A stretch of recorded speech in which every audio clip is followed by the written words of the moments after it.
Olá, pessoal. Vamos dar início a mais uma videoaula. Nosso tema de hoje será a independência na América Espanhola e América Portuguesa. Espero que vocês aproveitem bastante a nossa aula. Então vamos lá, vamos dar início à nossa videoaula.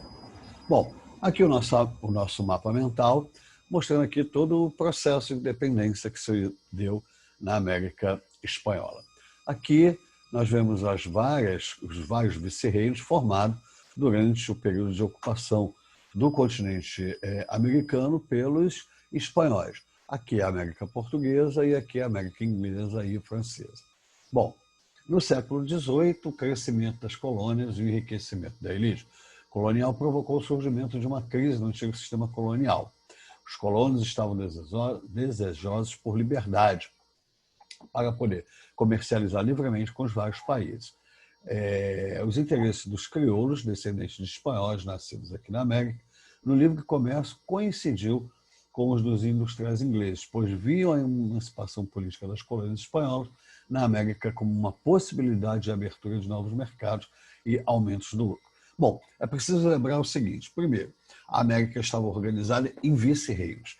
Esses vice-reinos eram explorados por companhias espanholas, na companhia que vinham aqui, retiravam daqui o ouro, a prata, principalmente das civilizações maias, astecas, incas, e também na região da Argentina, do Chile, a região que hoje compõe o Uruguai, que foi até um pouco deixada de lado pelos espanhóis, mas exploravam mais essa parte do Centro-América, que era onde estavam ali as grandes jazidas de ouro, prata, e de metais e pedras também preciosas.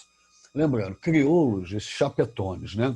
Os crioulos são os filhos dos espanhóis nascidos aqui na América, que não gozavam dos mesmos direitos que as pessoas, os chapetones, que eram aqueles espanhóis nascidos em continente europeu, na Espanha, que vinham para cá para colonizar, para ocupar o território colonial. Bom, os fatores que contribuíram, né, para a crise aqui das colônias aqui espanholas aqui na América. Então tá lá, né? A opressão espanhola para sustentar as guerras e a monarquia espanhola aumentou os impostos nas colônias. Isso era uma prática, né, das metrópoles, né? Sempre que havia uma crise metropolitana, aumentava-se então os impostos na colônia como forma de tentar recompor as suas finanças.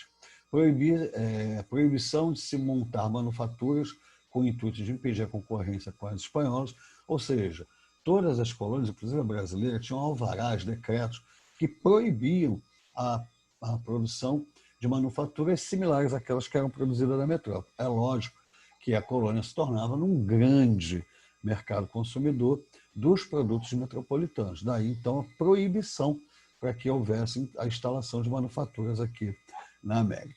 A enorme diferença social e discriminação. Uma minoria branca, os chapetones, como eu já falei, né, os nascidos na Espanha que vinham para cá para colonizar e para ocupar as terras aqui na América, e os crioulos, que eram os filhos desses imigrantes, né, desses colonizadores que nasciam aqui em território americano. Esses não tinham os mesmos privilégios, não podiam ocupar cargos públicos, né, eram discriminados, tidos como cidadãos de segunda categoria.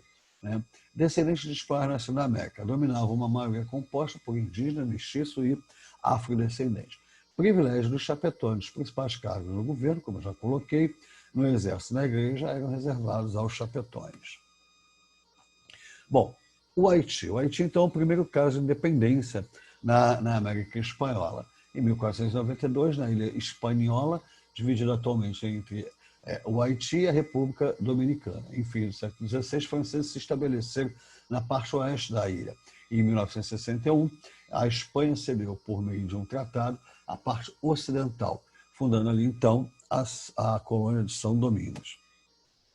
Em 1791, François Dominique Toussaint Louverture, filho de um chefe tribal africano levado como escravo para São Domingos, liderou uma rebelião que resultou na abolição da escravidão no Haiti, além de efetuar a execução de proprietários brancos e o confisco de terras que foram distribuídas aos negros. Em 1793, os jacobinos assumem o poder na França e decretam o fim da escravidão, que foi muito importante para a América Espanhola, que viu seus cativos negros, né, libertos. Mais tarde, o Napoleão até vai tentar retomar, mas já estavam quase todos libertos. Daí, então, muito pouco ser utilizada a mão de obra escrava negra na América Espanhola, sendo mais utilizada a mão de obra escrava indígena. Bom, Louverture ascendeu ao poder e conquista também a parte oriental da ilha, pertencente à Espanha. Mas os brancos mestiços se opõem ao seu governo. Aproveitando do enfraquecimento do poder de Louverture, Napoleão, como eu falei, Bonaparte enviou em 1801 uma expedição para retomada do controle francês sobre a ilha. Louverture foi preso e deportado para a França, porém Jean-Jacques Dessalines assumiu o controle em 1804, proclamou a independência da colônia. O novo estado recebeu o nome de Haiti. Em 1806, Dessalines foi assassinado e a ilha dividida em dois países. Ao sul surgiu uma república e ao norte a monarquia. Em 1820, o país foi reunificado novamente sob o regime republicano dirigido por Jean-Pierre Bouwer. Agora nós vamos falar um pouco da independência mexicana. A região do atual México fazia parte do vice-reino da Espanha. O movimento de independência da região teve início em 1810, no povoado de Dolores, liderado pelo padre Miguel Hidalgo. Um grupo de indígenas e mestiços lutavam contra o governo colonial, iniciando uma revolta que foi chamada de Grito Dolores. Hidalgo defendia a divisão das grandes propriedades rurais e distribuição de terras, suspensão de tributos sobre comunidades indígenas e abolição da escravidão.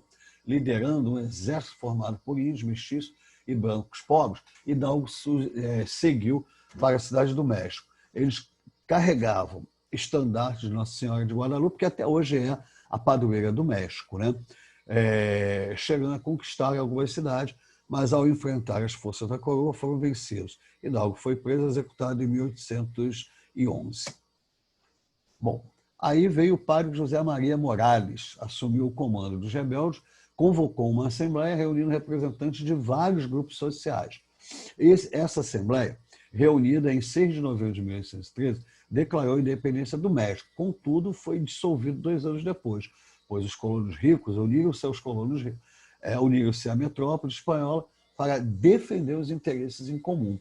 Maria Morales foi capturada e executada em 1815. Essa é uma história repetitiva, né? As elites, num determinado momento, elas apoiam as rebeliões para que haja redução de seus impostos, para que eles tenham acesso à propriedade, para que possam ocupar cargos públicos, principalmente a elite crioula, mas quando se vê em situação de perigo por levantes populares, acabam voltando a se aliar ao reino, às tropas leais ao rei, e sufocando as rebeliões, mesmo que com isso também continuem presos a um sistema colonial. Bom, os grandes proprietários continuavam insatisfeitos com o governo metropolitano. Como eu falei, se lá atrás eles se uniram, né, ao governo metropolitano, às tropas reais leais ao rei, para debelar, para acabar, sufocar a rebelião, que geralmente era composta por, né, mestiços, brancos, pobres, indígenas. Então, como eles achavam que essa população pobre ameaçava o poder, né, da elite, seja ela chapetona ou crioula, eles acabavam se aliando às tropas leais ao rei e assumindo aí, né, assumindo mesmo, né, a aliança com o rei espanhol para sufocar essas rebeliões. Bom, os grandes proprietários, né, insatisfeitos, desejavam uma independência, mas não por meio de uma revolta popular, é óbvio, porque senão perderiam seus privilégios. Em 1821, Agustín Iturbide, militar que tinha combatido os rebeldes, apresentou às elites coloniais o Plano Iguala, uma proposta de independência para o México que previa o estabelecimento de uma monarquia católica governada segundo a Constituição espanhola, até que se pudesse formular uma própria Constituição para o México. Em setembro de 1821, o México foi proclamado independente e os crioulos assumiram o controle. As reivindicações de Hidalgo e Morales foram esquecidas. De tudo, foi coroado imperador e governou até 1823. Aqui está, né, o abaixo-assinado feito pelos mexicanos crioulos que levaram ao processo de criação, então, dessa monarquia, vamos dizer assim, crioula. Bom, a Organização Social e Econômica de Cuba, agora vamos falar um pouco de Cuba, é semelhante à do Haiti. Por isso, senhores de escravos em Cuba queriam independência, mas temiam uma rebelião de escravos como a que ocorreu no Haiti. O movimento pela independência só veio ocorrer em 1868, quando a espanhola se empenhou militarmente para manter a colônia. Em 10 anos de luta, a coroa conseguiu manter o domínio colonial. A luta pela emancipação só retomaram a luta em 1895 e só conseguiram a independência em 1998 com o apoio militar dos Estados Unidos, que passou a interferir nos assuntos internos do novo país. Bom, em 1821, as províncias da América Central, que compunha aí o vice-reino da Nova Espanha, começa então um processo de independência, anexar a região ao recém-formado Império Mexicano. Mas a união durou muito pouco, né? Pois a queda de Iturbide, a região se separou do México. Em 1824, um congresso na Guatemala proclamou a República da região e tentou organizar a Federação Centro-Americana, conhecida como Províncias Unidas da América Central. Fragmentação política, disputas internas e a fragilidade econômica impediram o sucesso da federação. Nos anos seguintes, inúmeras guerras dividiram a região em vários países, entre eles, como nós conhecemos hoje, Honduras, Guatemala, Nicarágua e a Costa Rica. Bom, 2 grandes exércitos combateram nas lutas pela independência das colônias espanholas na América do Sul. Tropa liderada pelo grande Simão Bolívar, e atuaram no norte, na região do vice-reino da Nova Granada, atual Venezuela, Colômbia, Panamá e Equador. E na Bolívia, Bolívar defendeu um projeto na qual os países independentes da América se unissem em uma grande república federativa, composta de estados autônomos, mas obedientes a um governo central. Aí a Batalha de Boyacá foi decisiva no processo de independência do vice-reino da Nova Granada. E aí ainda o mapa da antiga colônia. Bom, a principal liderança militar no sul do continente foi José de San Martín, que lutou nos territórios que hoje correspondem à Argentina, Uruguai, Chile e Peru. Martín defendia a ideia que os países independentes da América adotassem o regime monárquico, fossem governados por príncipes europeus, para assim evitar guerras civis e facilitar o reconhecimento da soberania por parte dos países europeus. Porém, depois abandonou seu projeto e entregou a liderança das tropas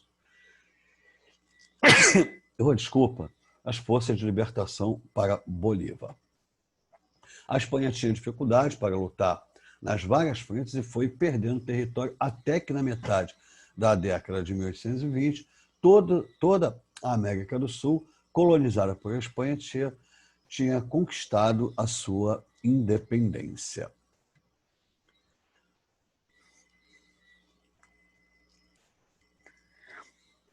Bom, o projeto de independência consolidado na América Espanhola. Na América Espanhola, o projeto de independência implantado foi a das elites crioulas, e por isso a concentração de terras na mão de poucos e as enormes desigualdades sociais foram mantidas. A luta por independência envolveu índios, mestiços, negros, mas foram comandados pelos brancos, que já atuavam na administração colonial ou eram envolvidos no comércio. Por isso, os novos estados nacionais foram organizados para defender os interesses dos grupos dominantes da elite crioula. A independência do Uruguai, né, há essa disputa entre Argentina e Brasil para tentar manter o Uruguai como parte do seu território, mas o Uruguai vai lutar pelo seu processo de reconhecimento de independência. Então, o general José Gervásio Artigas foi um dos principais líderes do movimento pela independência da região, que era submetida à Junta de Buenos Aires. Porém, insatisfeito com o controle de Buenos Aires, Artigas institui em Montevidéu um governo independente. Realizou a distribuição de terras, favorecendo os mais pobres, principalmente mestiços e indígenas. Em 1821, Portugal incorporou o território do Uruguai ao Brasil, com o nome de Província Cisplatina. Em 1825, o Uruguai declarou independência apoiada pela Argentina, Brasil e Argentina disputaram o território na Guerra de Cisplatina, até 1828, quando um acordo encerrou a disputa e o Uruguai, enfim, foi reconhecido como um Estado independente. Bom, e agora aqui nós vamos falar da independência do Brasil. Temos aqui, então, as conjurações que ocorreram, e a Revolução Pernambucana, os objetivos: liberdade de comércio, autonomia administrativa e a conservação de privilégios. Limites entre a monarquia, escravidão e o latifúndio. Isso era o tripé da colônia, que depois vai sustentar também a monarquia. A divisão em dois partidos, o brasileiro e o português, um lutando pela manutenção do Brasil como status de colônia e o outro pela independência. E aí o famoso Dia do Fico, quando Dom João pede, as cortes, na verdade, portuguesa pedem o retorno do regente para Portugal, ele diz que não, que vai ficar, e daí então começa o processo de independência do Brasil. Então está aí, no Brasil, a opressão da metrópole também gerou manifestação de descontentamento, revolta, tentativa de independência. Foi o caso da Conjuração Mineira, em 1728, em Vila Rica. Minas Gerais, Conjuração Baiana, em 1798, e em Salvador, Bahia, a Revolução Pernambucana, em 1817. Em Pernambuco. Todas elas tinham um projeto de proclamar a independência para a referida província e implantar um governo republicano. Em caso de vitória, teriam desencadeado o processo de fragmentação do território brasileiro. Mas a independência só viria em 1822 pelas mãos do príncipe regente Dom Pedro de Alcântara, que garantiu a unidade territorial do Brasil. Bom, Revolução do Porto, como eu já falei, Dom João VI encontrava-se no Brasil desde 1808, e aí então, quando acontece a Revolução de Aviso, Dom João é chamado a retornar a Portugal, e aí então, disposto a permanecer no Brasil, Dom João elevou o Brasil a Reino Unido, a Portugal e Algarve. Mas em 1820 não teve jeito. Dom João VI iniciou uma revolta conhecida como a Revolta Liberal do Porto, que convocou eleições para as cortes e decidiu que Dom João deveria retornar imediatamente a Portugal e teria seus poderes limitados pela Constituição. Então, Dom João volta para Portugal, mas deixa aqui no Brasil seu filho, Dom Pedro I de Alcântara, como regente. Mas as cortes portuguesas exigiram que Dom Pedro retornasse a Portugal. Só que ele, no famoso Dia do Fico, em 9 de janeiro de 1822, ele decide, então, dizer que vai desobedecer às cortes portuguesas e vai, então, se manter no Brasil. Portugal só seriam obedecidas no Brasil se ele agora, enquanto príncipe regente, determinasse que era a famosa lei do cumpra-se. Em 7 de setembro de 1822, Dom Pedro recebeu 2 cartas, uma das cortes portuguesas anulando seus atos no Brasil e forçando seu retorno, e a outra carta era de José Bonifácio, que dizia ou ele retornava a Portugal como prisioneiro ou proclamava a independência. Dom Pedro escolheu então romper com Portugal e proclamar a independência do Brasil. A independência do Brasil foi resultado de um movimento promovido por uma elite que queria garantir seus interesses, manter a liberdade de comércio, ampliar a autonomia administrativa, conservar seus privilégios e manter o povo, a maioria do povo, afastada do poder, mantendo também a escravidão, a monarquia e, é óbvio, o grande latifúndio, a grande propriedade. Bom, a aclamação de Dom Pedro com o título de imperador do Brasil aconteceu em 2 de outubro de 1822. Uma multidão compareceu ao evento. Em várias províncias, como Bahia, Piauí, Maranhão e a província de Platina, foi preciso que o povo brasileiro combatesse militares fiéis a Portugal. O Brasil contou, inclusive, com os serviços de navios ingleses para bloquear Salvador e forçar as tropas portuguesas a deixar o Brasil em 2 de julho de 1823. Portugal só reconheceu a soberania do Brasil em 1825, mas exigiu, para tanto, o pagamento de uma indenização no valor de 2 milhões de libras esterlinas, moeda inglesa. O Brasil teve de pedir empréstimo à Inglaterra, iniciando assim a história da dívida externa brasileira. Bom, vimos aqui então o processo de independência da América Portuguesa e da América Espanhola. Espero que vocês tenham gostado da videoaula e que como eu falo sempre, né, tem o livro didático na mão de vocês, para que vocês possam estar estudando, estar buscando mais conhecimento. Tem também, né, a internet com várias videoaulas, com vários artigos sobre o tema. E o aluno, né, tem que ser isso mesmo, aquele aluno pesquisador, aquele aluno que busca o conhecimento, e o papel hoje do professor é o papel de orientar a vocês a construir o conhecimento de vocês. Valeu? Obrigado, vou ficando por aqui e até então a nossa próxima videoaula.